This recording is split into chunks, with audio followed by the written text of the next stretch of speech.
Alright,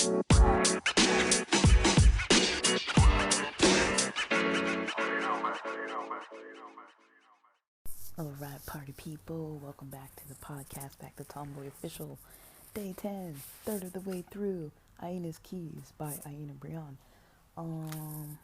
Today I'm stopping mid-page 25. This might be real quick because I got my friend picking me up. We're gonna go grab some dinner with some other homies, and I'm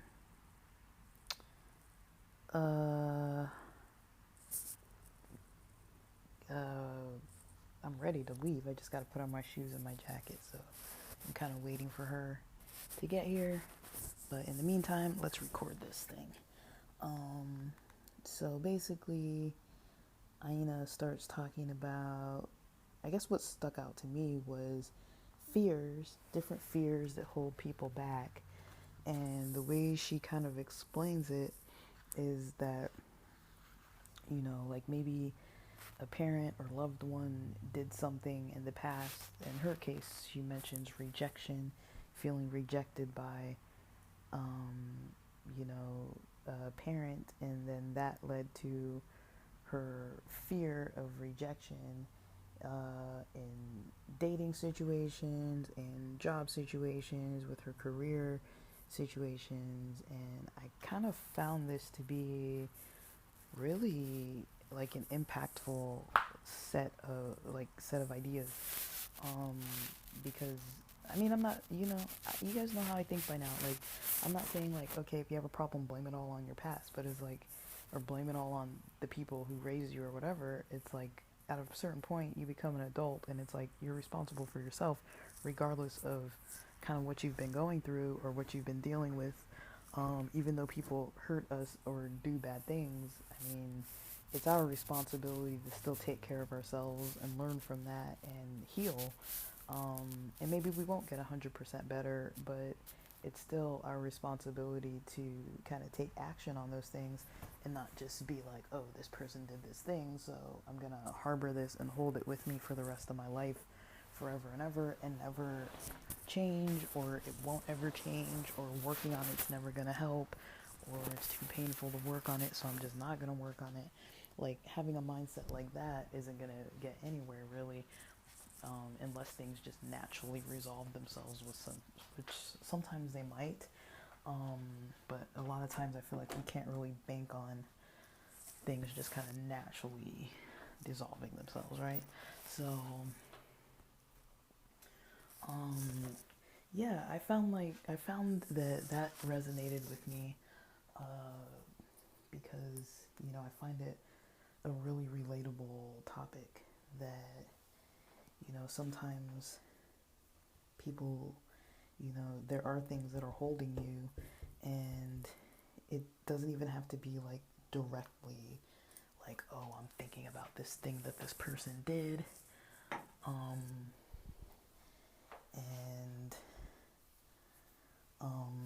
yeah, I'm thinking about something that somebody did, and that is, like, you're not like actively thinking about it whenever you're like maybe not applying for that job, or not asking that person out, or not, believing in yourself. You're not thinking like, oh, this person rejected me and I have a fear of rejection, usually.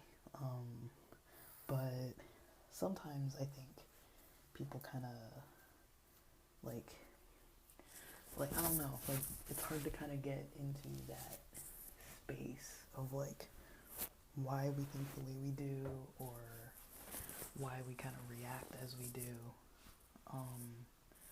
Sometimes it's not super clear, and so I think it is important to kind of take those kind of ideas and experiences and see kind of where we can take them, where they can take us. Like, once we're aware of it, it's like, oh, well, at least if you're aware of such things kind of holding you back, or how it might make certain things in life harder on you, like, once you're aware of it, that's different than not being aware, at least. And you can kind of work with it from that point. And so um, like fear is a complex kind of feeling to try to work with because it plays on a very, I guess, natural instinct to avoid. And usually when we have a form of a fear about something, usually it's like, you know, we're kind of concerned about our safety, whether that's emotional safety or physical safety or just general just safety, you know, like, and well-being. Like, it's not maybe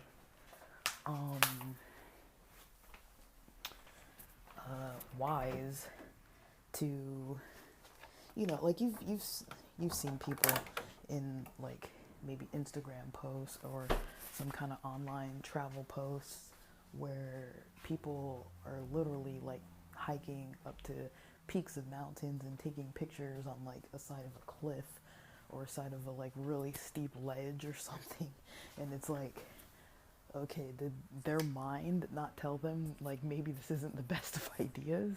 You know, it's like, you know, fear is part of a survival skill as well. It's not like it's just there to hinder us. Like, it can get in the way when there's really no actual imminent danger. Because a lot of times when it comes to things like job applications or school applications or dating or whatever it is that is getting avoided by somebody out of fear, like emotional vulnerability, things like that, whatever it is that's getting avoided.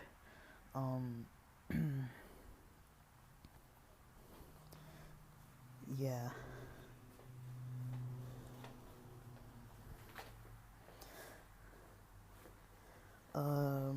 Whatever it is getting avoided, basically.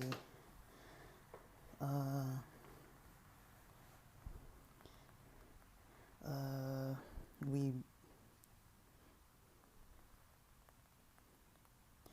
like basically it's not maybe wise to just continue to avoid fear, right? So there's that, but yeah, I gotta cut this recording short because I gotta go. All right, thanks for listening.